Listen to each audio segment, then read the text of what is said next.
안녕하세요. 반갑습니다. 교육심리학 6주차 수업을 하는 날입니다. 수업 일자는 10월 17일 일요일이고요. 우리가 오늘 교재에서 다뤄야 될 내용은 6장 창의성에 대한 내용을 공부하도록 하겠습니다. 차례는요. 오늘 수업하는 그 내용은 창의성의 개념과 연구의 접근 방법, 그리고 창의성과 교육의 연결성, 창의성을 검사하는 방법, 사고 기법 이 정도의 내용인데요. 요것을 전부 다 깊이 있게 보기에는 조금 우리 아시다시피 여러 가지 조건이 불리하고요. 그래서 개괄적인 것만 이해하는 것, 그리고 우리가 대면 수업에서 가능하면 한 가지 정도는 직접 경험을 해보는 그런 시간을 갖도록 하겠습니다. 우선 창의성의 개념이 뭘까? 우리 중요하다는 거는 다 알고 있지만 창의성이라는 게 도대체 뭘까 하는 거를 명확하게 정의 내리기는 조금 애매하죠. 그래서 우리 교재를 통해서 한번 공부를 해보도록 하겠습니다. 책을 가지신 분은 130페이지를 펴고 비교해서 보시면 되겠습니다. 창의성의 개념, 창의성은 굉장히 중요하다. 토렌스라는 학자가 얘기를 하면서 그 이유가 첫째는 창의적인 욕구를 장기간 억압할 경우에 인성의 파멸과 삶의 만족을 감소시킬 수 있다. 그래서 창의적인 사고는 인성 발달과 정신 건강에 굉장히 중요하다. 여기도 그 얘기를 한 거죠. 인간은 창의적인 활동을 할 때 강한 생명력을 느끼고 복잡하고 심각한 문제에 직면한 인류의 미래 생존은 창의적 문제 해결에 달려있다.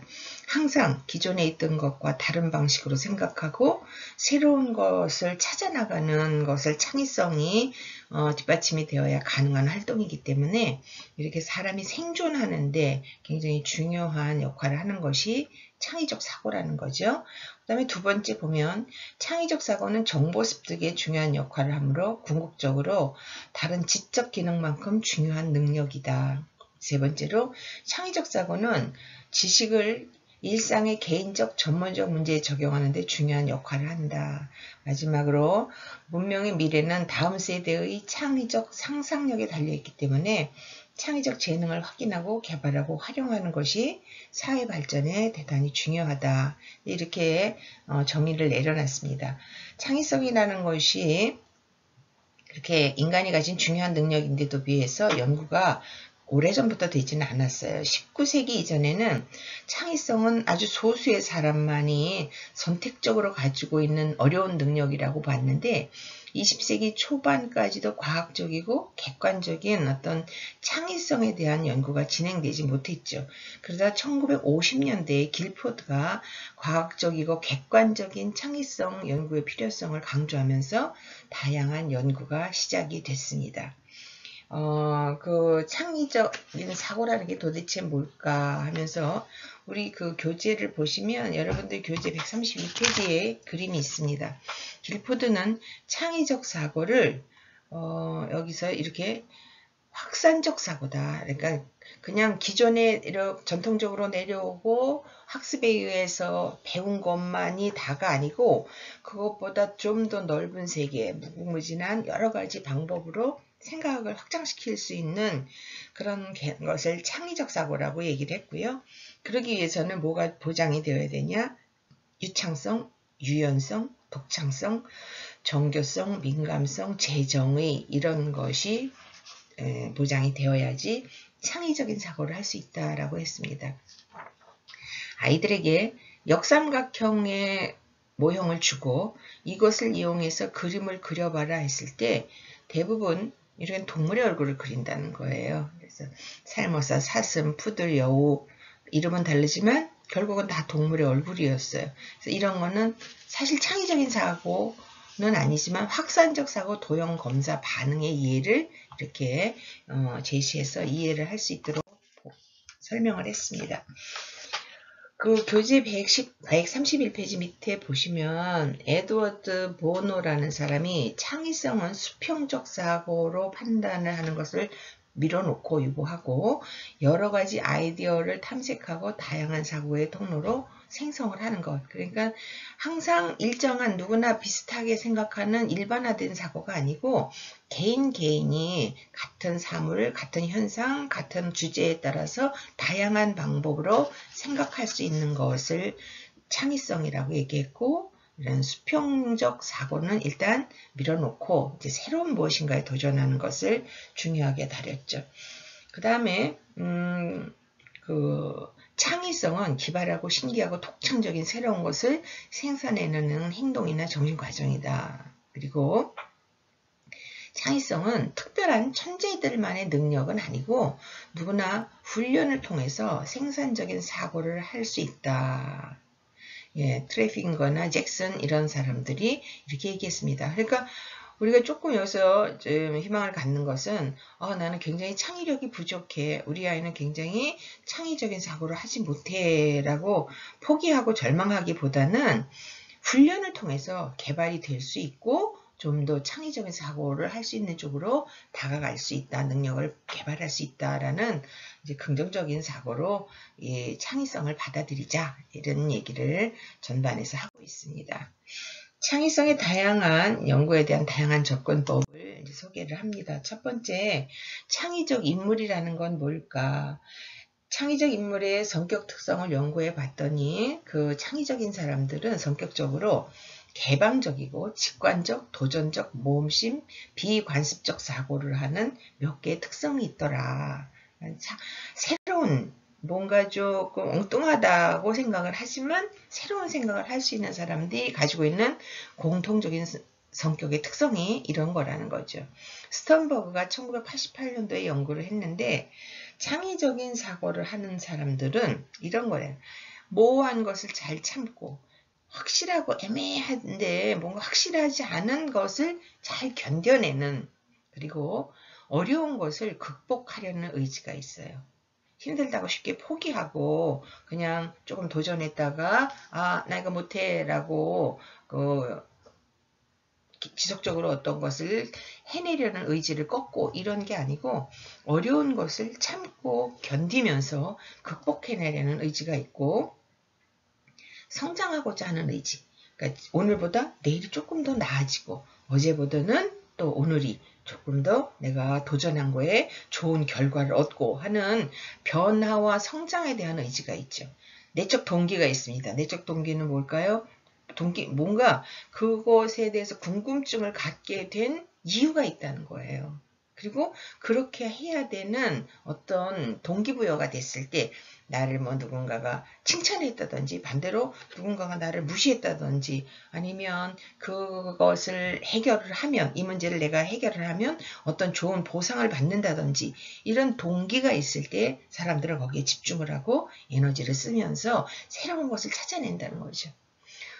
쉽게 얘기하면 회사에서 새로운 게임을 개발해야 되는 회사에 근무하는 직원이라고 한다면 그 사람에게 만약에 이번 게임이 좋은 반응을 일으키고 그래서 물건이 잘 팔리면 당신에게 회사에 어느 정도 이 인센티브를 주겠다라는 보상이 보장되어 있을 때 열심히 더 새로운 것에 도전해서 개발을 하려는 의지, 욕구가 불타오르겠죠. 이런 것이 내적 동기죠.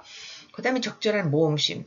너무 성격에서 보면 위험하거나 새로운 것에 도전하는 거를 두려워하거나 주춤주춤 거기에 쉽게 접근하지 못하는 그런 내향적인 성격들도 있어요. 저도 거기에 포함되긴 하지만 그게 아니고 새로운 것에 궁금증을 가지고 새로운 것에 이렇게 뭔가 경험해 보려는 그런 적절한 모험심도 창의적인 사고. 그 다음에 인정받으려는 욕구. 그래서 스턴버그는 이렇게 모호한 것을 잘 참고 장애물을 극복하려는 의지나 성장하고자 하는 의지, 내적 동기, 적절한 모험심, 인정받으려는 욕구가 합쳐져서 이 새로운 창의적인 사고를 할 수 있는 인물이 될 수 있다라고 얘기를 하고 있습니다. 그 다음에 아마빌레라는 사람은 내적 동기의 중요성을 굉장히 강조했어요. 아마빌레는 이런 성격, 개인이 가지고 있는 성격도 중요하지만 그런 것을 내가 궁금해하고 도전하려는 이유가 뭐냐. 그것이 그 창의적인 사고를 더 열심히 하게 한다라고 얘기를 했습니다. 창의적 인물이란 이 토렌스는 그렇게 설명을 했습니다. 토렌스는 창의성의 원동력은 자신의 꿈이나 미래에 대한 끊임없는 열정을 가진다는 것이고 자신이 진정으로 원하고 몰입할 수 있는 미래상을 가지는 것이 중요하다. 그러니까 미래에 대해서 뭔가 궁금해하고 그것을 해결하려는 열정을 가진 그런 사람. 매슬로우는 자아실현과 긴밀한 관계가 있습니다. 그 다음에 자신의 삶의 즐거움과 살아있는 것에 감사함을 느끼는 깨달음의 순간인 절정의 경험을 중요하게 여기고 이것을 해결하기 위해서 사람들은 다양한 측면의 창의적인 사고를 하게 된다라고 연구한 것이 이게 매슬로우라는 사람입니다. 그 다음에 칙센트마하이라는 사람이 있습니다. 칙센트마하이는 상반되는 특성을 함께 가지고 있어 양면성을 조화롭게 활용하기 때문에 창의적인 새로움을 창출할 수 있다. 매우 활기차면서도 조용한 휴식을 즐기고 상상과 공상을 하면서도 현실적인 모습을 보이기도 하고 외형과 내용의 상반된 성향을 가지기도 하는 이런 두 개의 서로 굉장히 다른 모습이 조화를 이루면서 창의적인 그런 활동을 한다라고 본 것이 칙센트마하이라는 학자입니다. 예. 이렇게 이제 창의적인 인물에 대해서 학자들마다 조금씩 설명을 달리합니다. 그다음에 여러분들 교재에는 134페이지 정도 되겠는데요. 창의적인 사고를 하는 과정을 웰스는 이렇게 설명을 했습니다. 첫 번째 준비 단계가 있습니다. 준비 단계는 여러 가지 가능성을 탐색하고 다양한 방법으로 해결책을 모색하는 단계입니다.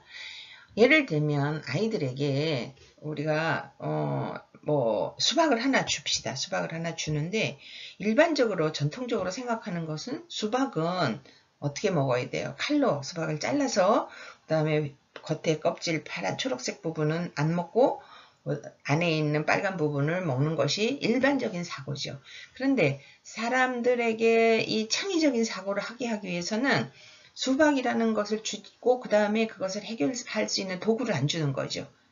예, 칼을 주지 않는 거예요. 그러면 이 칼을 사용하지 않고 수박을 먹을 수 있는 다양한 방법, 그러니까 여기서 그 여러 가지 가능성을 탐색하고 다양한 방법으로 해결책을 모색하게 하는 것이 준비 단계가 바로 그런 거죠.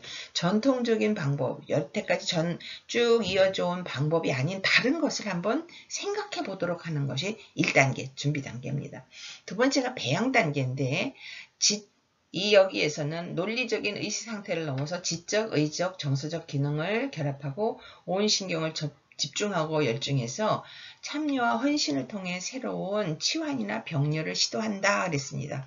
자, 여기서 이제 우리가 하나의 예를 수박을 먹는 것을 예로 들었기 때문에 다음 배양 단계에서 그러면 어떻게 할까? 나의 지적인 거, 그 다음에 집중하고 의지, 이렇게 한번 도전하며 끝장을 보려는 어떤 의지, 그 다음에 내가 이런 활동을 했을 때 이것이 다른 사람에게 어떤 느낌을 줄까, 누구를 피해를 주지 않나, 그 다음에 나에게는 이것이 좀 더 상처가 되는 어떤 행동은 아닐까, 뭐 이런 감정적이고 정서적인, 지적이고 의지적이고 정서적인 것을 다 동원을 해서 무의식 수준에서 그것을 방법을 찾아낸다는 거죠. 그러니까 첫 번째, 칼이 없어. 수박을 먹을 수 없어.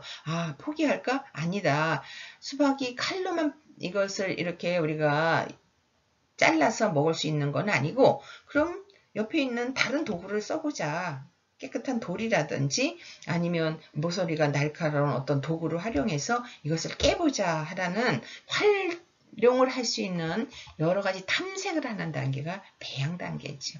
그 다음에 영감 단계가 세 번째인데 영감 단계는 기발하고 결정적인 아이디어가 갑자기 의식 수준에 떠오르는 단계를 영감 단계라고. 주먹으로 칠 수도 있고 그러면 굉장히 내가 손을 다칠 수도 있어. 그러면 어떤 도구를 써야지? 주변에 있는 도구가 뭘까? 오케이. 나 며칠 전에 본 저기에 무거운 무슨 우리 집에 큰 방망이 같은 것이 있었어. 그걸로 한번 깨볼까? 뭐 이런 생각이 떠오르는 것을 얘기하는 거죠. 영감이 떠오라.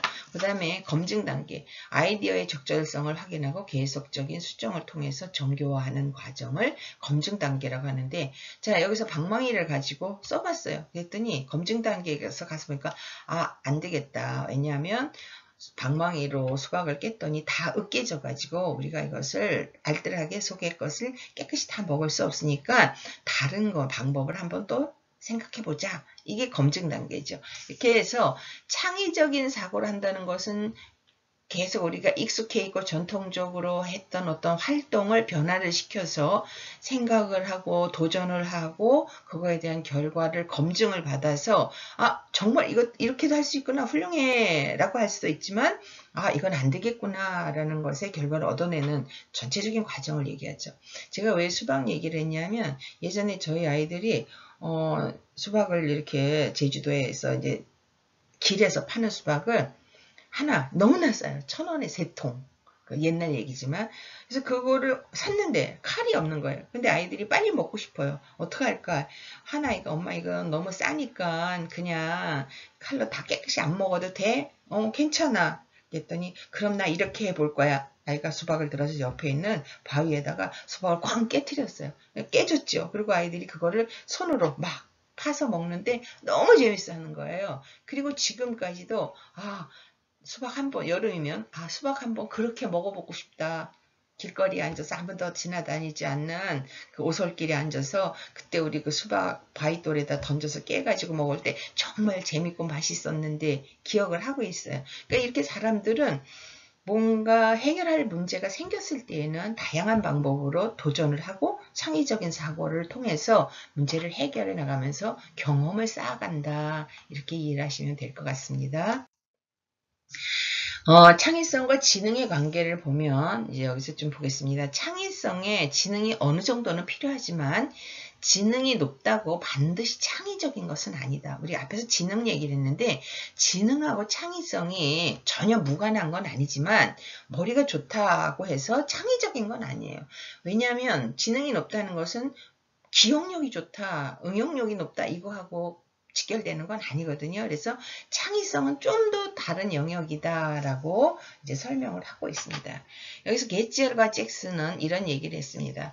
지능과 창의성 간의 상관이 높지 않다. IQ 130 이상의 학생을 대상으로 해봤더니 이런 IQ 지능은 높아도, 그러니까 수학, 학문적인 어떤 수행 능력은 높아도 그 아이들이 반드시 그렇다고 해서 새로운 것에 아이디어를 얻어내고 창의적인 사고를 하는 것이 상관관계가 있지는 않더라. 이것을 알아낸 학자가 게츠웰과 잭슨이라는 사람입니다.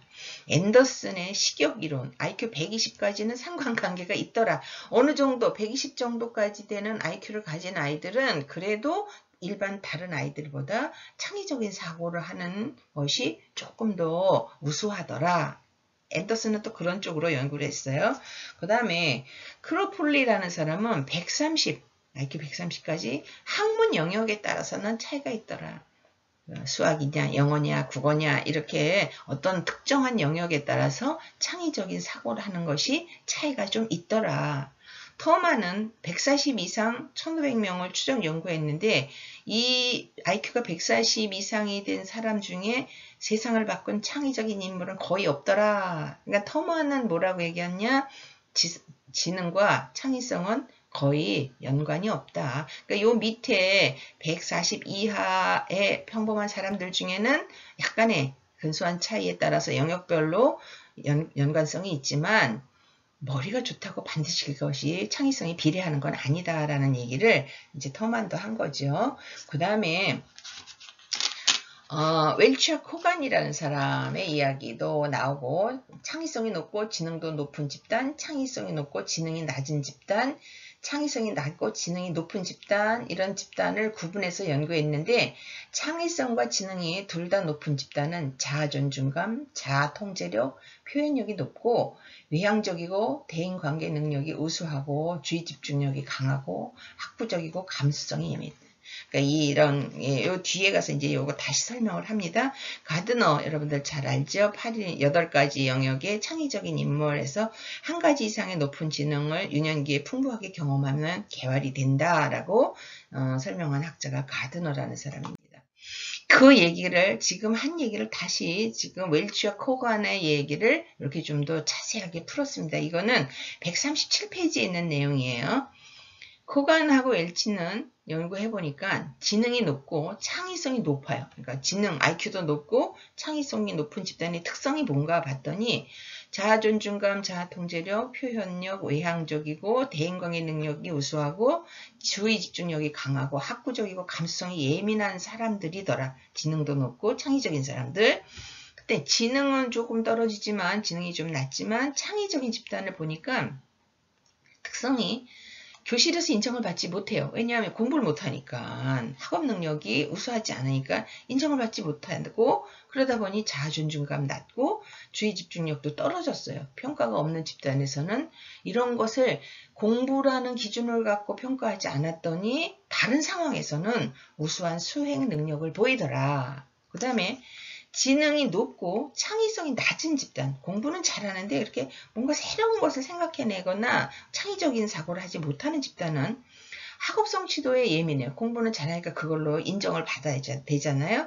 그러니까 학업성 취도에 예민하고 학교에서 성공을 굉장히 중요하게 여기는데 동료와의 대인관계도 좋고 우수한 시험 성적, 그 다음에 실패에 대한 두려움이 굉장히 크더라. 왜냐하면 내가 인정받고 내가 성공하는 사람, 그 다음에 우월한 사람이라는 것을 증명할 길은 성적밖에 없어요. 그러니까 이런 지능이 높고 창의성이 낮은 집단이 가지고 있는 특성은 실패에 대한 두려움이, 학업에 대한 실패에 대한 두려움이 굉장히 크더라. 창의성과 지능 둘 다 낮은 집단은 학업 성적 낮고 사회적 외향적 지능이 낮고 창의성이 높은 집단보다 오히려 자존감이 높더라. 여러분들 예전에 친구들 중에 공부도 못하지만 굉장히 사람들하고 잘 어울리고 당당하게 살아가는 친구들도 개중에 있었을 거예요. 이런 사람들은 이런 거 별로 신경 쓰지 않고 내가 중요하고 내가 하고 싶은 일에 충실하고 만족도도 높고 하다 보니까 삶의 그런 만족도는 굉장히 높을 수 있죠. 근데 이건 특별한 경우고 이제 우리가 일반적으로 어떤 것이 가장 바람직한가? 뭐 이거는 뭐 각자가 판단하기 달라요. 나는 이런 것이 중요하다고 본다. 알았어요. 여러분들의 판단에 맡깁니다. 그러니까 웰치와 코간은 이렇게 창의성과 지능에 대한 연구를 했습니다. 그 다음에 창의성의 통합적 접근 해가지고 보시면 거기 필드먼이라고도 하는데 이 사람이 잠재력의 발달은 사회문화적, 역사적, 진화적 맥락에 영향을 받는다. 그러니까 사람들이 가지고 있는 아직 밖으로 표출이 안 됐지만 그 속에 숨어있는 창의적 사고의 배경은 그가 살아온 사회문화, 역사, 그 다음에 진화론의 영향을 받는다. 그 다음에 칙센트미하이는 창의성 체계 모델에서 개인의 성격과 사고는 물론 창의적 환경과 영역의 영향을 함께 고려해야 된다. 그러니까 사람은 결국 생득적으로 타고난 부모님에게서 물려받은 어떤 개인의 고유한 그런 본성이 있고 거기에 그 사람이 어떤 환경과 환경으로부터 받느냐에 따라서 개인의 생각하는 것과 뿐만 아니라 창의적인 사고도 함께 발달해 나간다라고 대부분의 학자들이 인간의 발달에 대해서 모두 그렇게 설명을 하고 있습니다. 창의성과 교육 영역을 보겠습니다. 자, 창의성은 정도의 차이는 있지만 누구나 가지고 있는 보편적 능력이고 훈련으로 향상될 수 있다. 토렌스가 얘기했습니다. 그러니까 타고날 때부터 굉장히 그런 쪽의 능력과 어떤 우월함을 가지고 난 특별한 사람도 있지만 대부분은 살아가면서 내가 무슨 교육을 받고 경험을 하고 훈련을 받았냐에 따라서 발달이 얼마든지 될 수 있는 것이 창의성이다라고 토렌스가 얘기를 했고요. 그것의 중요성, 우리가 살아가는 세상에서 이런 고부가 가치를 이제 중요하게 여기는 세상이 되었잖아요. 그러니까 우리나라도 1980년대 후반부터 5차 교육과정부터 창의적인 인간 양성을 굉장히 강조하고 교육에다 편성을 했어요. 그렇지만 아직도 우리의 교육 현실은 입시 경쟁, 그 다음에 단편 지식과 암기, 문제풀이 위주의 교육이 진행되고 있는 안타까운 현실이죠. 그렇지만 2009년도부터 창의적 체험 활동이 국가교육과정에 도입되고 2012년부터 융합인재교육이 본격적으로 추진이 되면서 학생들의 그런 창의적인 문제 해결의 기회를 제공하고 있습니다. 여러분들이 지금 초등학교 다니는 아이들 산수 문제를 풀어줄 수가 없어요. 수학 문제를 풀어줄 수가 없어요. 왜냐하면 예전에는 답을 구하는 것이 답만 맞추면 돼요. 과정을 내가 어떻게 이해를 했는지 그것이 중요하지가 않았어요. 그래서 예를 들면 산수 문제 3 더하기 4는 7 그러면 아이들이 손가락 발가락 다 동원해서 3 더하기 4는 7이라는 답이 나온 것만 중요하고 7의 답을 쓰면 맞았어요. 그렇지만 지금은 왜 3 더하기 4가 7이냐 그 과정을 설명을 해야 되는 방법으로 교육을 하는데 결국은 여기 아이들이 창의적인 사고를 하는 것을 강조하는 거죠. 그것을 설명해야 되고 이제는 그래서 아이들의 교육 방법이 과거에 비해서 굉장히 뭐죠? 단답형이 아니고 서술적으로 모든 것을 풀어내야 되는, 이해해야 되는 것, 그것을 표현해야 되는 것을 강조하고 있습니다. 가정에서 양육되어지는 부모님들 초기의 경험은 부모에 의해서 아이들이 모든 교육과 인생의 경험을 하는 경우는 그렇게 커가죠. 부모에 의해서 성장을 하죠. 그래서 부모님들의 양육 방식이나 태도가 자녀의 창의성에 굉장히 중요하다. 여기 표를 만들어서 창의적인 아동, 창의적이지 않은 아동의 부모님들의 그런 비교를 해봤습니다. 당연히 이쪽은 창의적인 아이고 이 오른쪽은 창의적이지 못한 아이들이죠.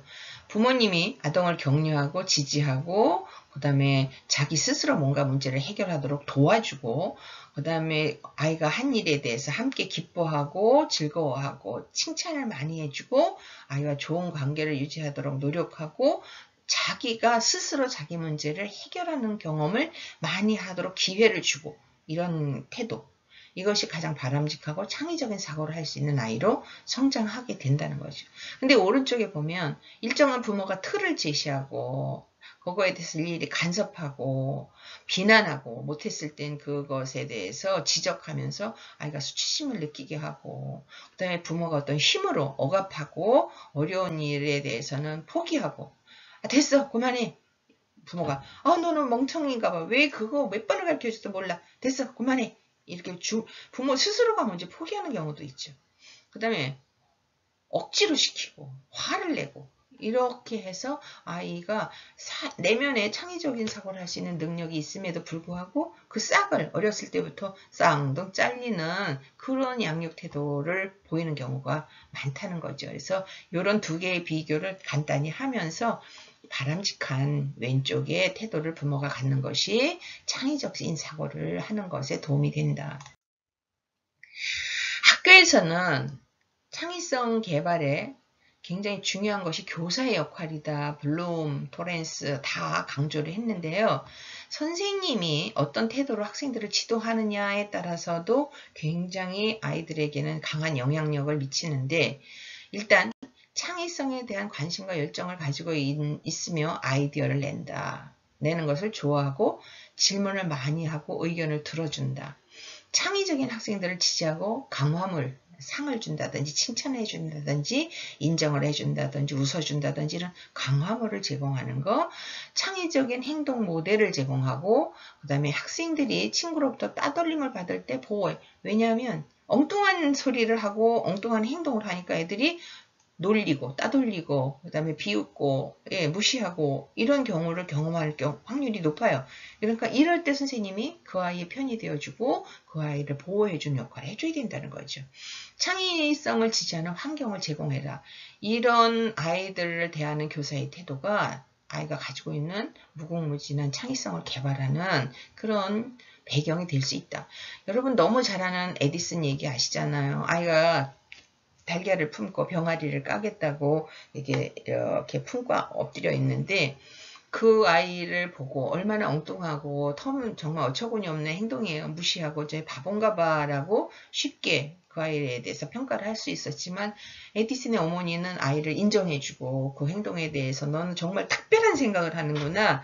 남들이 못하는 생각을 하는구나 하고 인정해주면서 결국 결과에서 보면 누구도 생각하지 못하는 것을 계속 만들어낼 수 있는 위대한 과학자가 됐다는 얘기 우리 너무 어렸을 때부터 많이 들었던 거죠. 그러니까 결국 창의적인 행동, 사고를 하는 아이들은 그 당시에는 인정받기가 굉장히 어려운 특정한 행동을 하기도 합니다.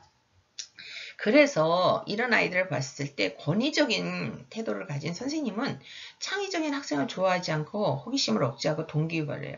왜냐하면 창의적인 생각과 행동을 하는 아이들은 질문도 많고 엉뚱한 행동을 하기 때문에 선생님이 관리하기가 힘든 거예요. 그냥 선생님 말 잘 듣고 하려는 대로 하고 하지 말라는 건 안 하는 아이들이 선생님의 입장에서는 편안하죠. 그렇지만 그 아이는 결국 뭐예요? 창의적인 생각을 하기에는 너무 주변 환경이 여기서 지지하는 환경이 잘 기반이 마련되어 있지 않은 거죠. 그래서 이런 태도는 옳지 않다. 창의성 개발에 대한 교사의 열정과 관심, 학생의 자율성을 지지하고 내적 동기를 유발하고 인정해 주는 것이 굉장히 중요하다. 학교에서의 창의성 개발입니다.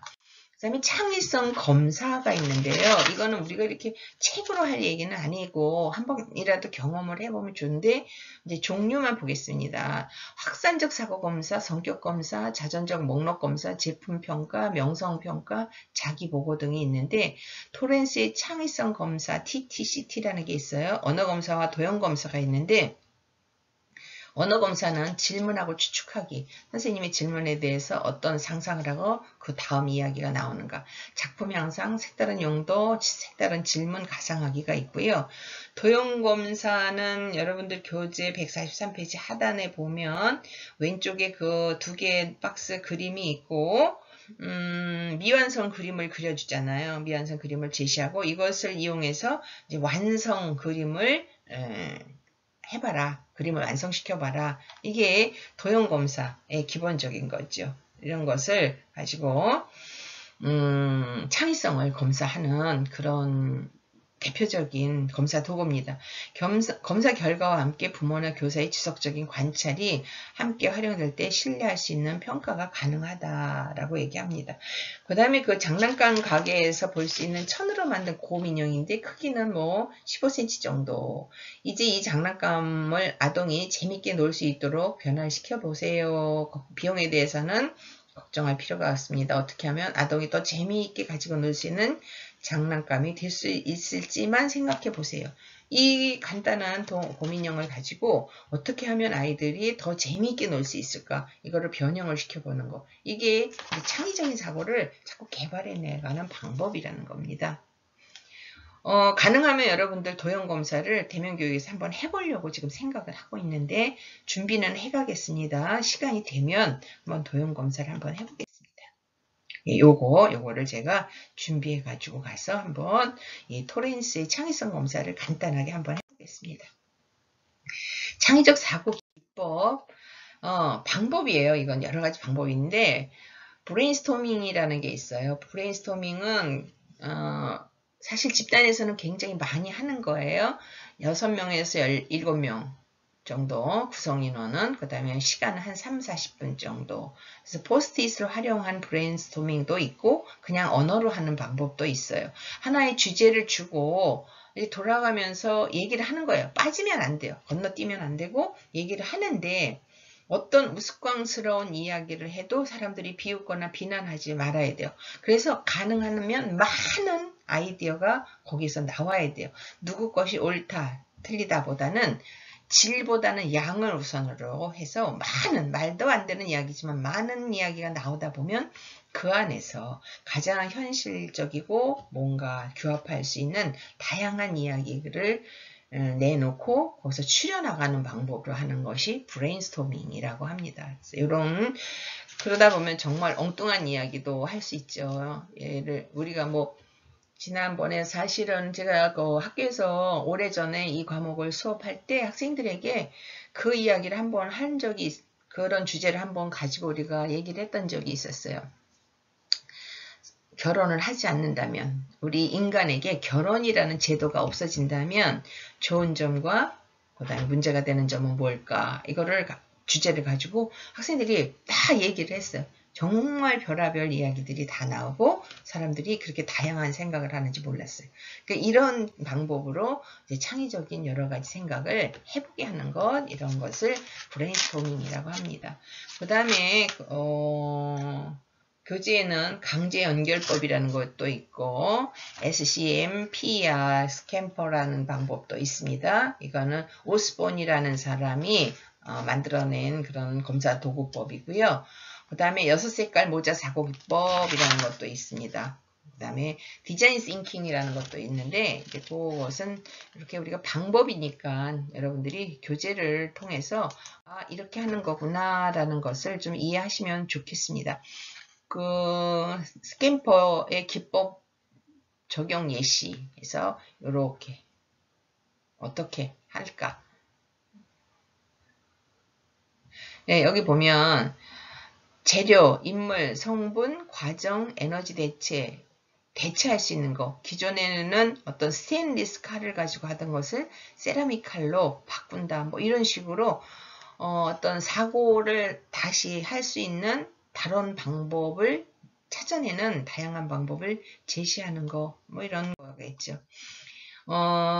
보노가 개발한 6색깔 모자 사고 기법이라는 것도 있고요. 그 다음에 창의적 사고 기법이 있습니다. 창의적 사고 기법은 아까 마지막에 디자인 싱킹이라고 해서 관찰과 인터뷰, 상호작용을 통해서 사용자를 이해하고 핵심 문제를 찾아 해결해주는 인간 중심의 해결 방법입니다. 자세히 관찰하고 질문하고 직접 체험하고 경청하기. 프로토타입 만들기, 아이디어를 내는 것으로 끝내지 않고 계략적으로 만들어보는 과정에서 여러 번의 평가와 피드백을 받으면서 창의적인 문제를 해결해 간다. 예, 이렇게 과정을 통해서 공감하고 그 문제에 대해서 정의하고 왜 그런지에 대해서 정의하고 어떻게 해결할까에 대해서 아이디어를 내고 그것을 가지고 하나의 이렇게 우리 옛날에 말하면 뭐라 그러죠? 돌려가면서 서로가 공감할 수 있는 어떤 노트 같은 것을 말하는 거겠죠? 그렇게 해서 그걸 전체에 대해서 다른 사람들은 어떤 느낌과 방법을 제시했는지를 평가하는 이런 방법, 창의적인 사고라고. 아마 여러분들이 어렸을 때 롤링페이퍼 같은 것을 다 한 번씩은 경험해 봤을 거예요. 같은 거여도 친구들이 나를 어떻게 보는가, 나의 어떤 특정한 행동에 대해서 어떻게 평가하는가를 여러 사람의 의견을 들어보면서 이제 거기에서 하나의 정의를 내려가고 방법을 찾아나가는 우리도 모르지만 그런 창의적인 활동을 일상생활 가운데서 많이 하고 있습니다. 자, 굉장히 오늘은 빨리 좀 끝냈습니다. 그러니까 왜냐하면 실제로 만나서 대면으로 활동해야 될 것이 뒷부분에는 대개 검사라든지 이런 것은 그런 내용이 생략이 됐기 때문에 수업은 빨리 끝났고요. 중요한 것은 우리가 아이들을 기르든지 가리키든지 나 자신도 엉뚱한 생각, 엉뚱한 행동, 말 뭐 이것을 한다고 해서 그것을 비난하거나 무시하지 말고 그거 인정해주고 그것이 그 개인이 가진 능력이라면 잘 키워내서 정말 남다른 멋진 힘을 가진 사람으로 살아갈 수 있도록 나와 또 우리가 지도하는 대상인 아이들을 인정해주고 이렇게 힘을 키워주는 역할을 여러분들이 하시기를 바랍니다. 오늘도 수고 많이 하셨고요. 다음 주 7주차 수업은 10월 17일인데 학교에서 대면 수업으로 진행을 할 겁니다. 여기에 대한 자세한 내용은 이제 카페에 공지사항에 올려놓을 건데요. 미리 말씀드리면 이 교육심리학 수업은 11시 반부터 시작이 됩니다. 그러니까 17일 11시 30분에 시작을 할 거고요. 그 다음에 이어서 수업이 진행되는 인간관계론을 들으시는 분들은 이제 그때 시간 조정을 좀 우리가 만나서 하도록 하겠습니다. 모두 건강하게 그리고 마음 편안하고 넉넉한 멋진 10월을 잘 보내시고 10월 17일 날 학교에서 뵙도록 하겠습니다. 수고 많이 하셨습니다. 감사합니다.